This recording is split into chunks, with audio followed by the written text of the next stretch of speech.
comes to Alzheimer's disease specifically and the controversy between organic versus inorganic foods, I quote some really, really interesting research that came out of Emory University and University of Texas Southwestern.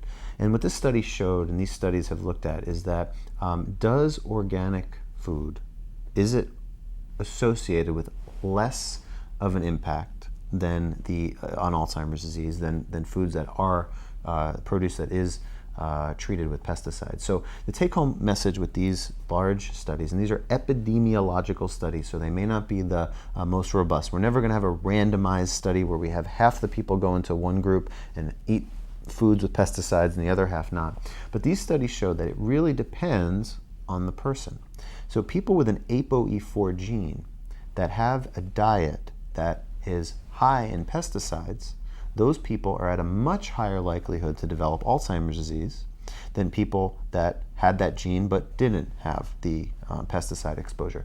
As opposed to people without the ApoE4 gene, there didn't seem to be as much of an impact whether you had organic or inorganic food, and that was very interesting and somewhat surprising.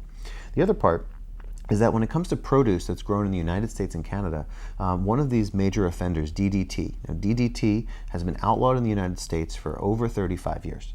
The problem is that there's a half-life, so after several years it keeps coming down, but after 30 years, most of the DDT that gets metabolized to or broken down to DDE, that's the bad stuff that has a negative effect, most of that is gone. So it's called legacy contamination. That's mostly gone in the United States as well as Canada.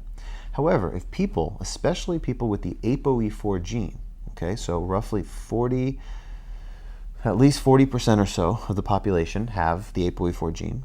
This gene is overrepresented in people with Alzheimer's, so if you have the E4 gene, you may be at slightly higher risk. Doesn't mean you're going to get it, not even close, but it means that you may be at slightly higher risk.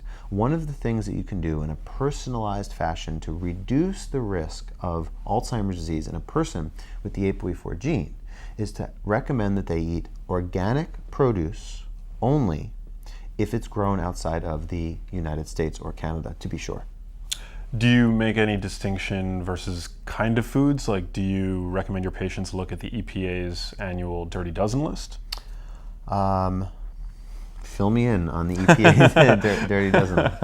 So every year the EPA puts out a list of foods that they've deemed clean versus dirty. And what that means is essentially they've looked at pesticide residues in various food products, and they found that there are some foods that, if money is limited, you may be more better suited to opt for, organic versions of them versus others. So for example, an avocado where you obviously don't eat the skin, you just eat the interior contents, it's less essential that the avocado is organic than, for example, a piece of kale, which is a leafy green that, is subject to direct, contact with pesticide residues, or spinach, or even berries, because we consume the whole fruit essentially. So, melon, for example, is an example. It's a fruit where we don't eat the outer rind, we only eat the interior contents. And so therefore we might be somewhat safeguarded against pesticide exposures when consuming foods that are on the Dirty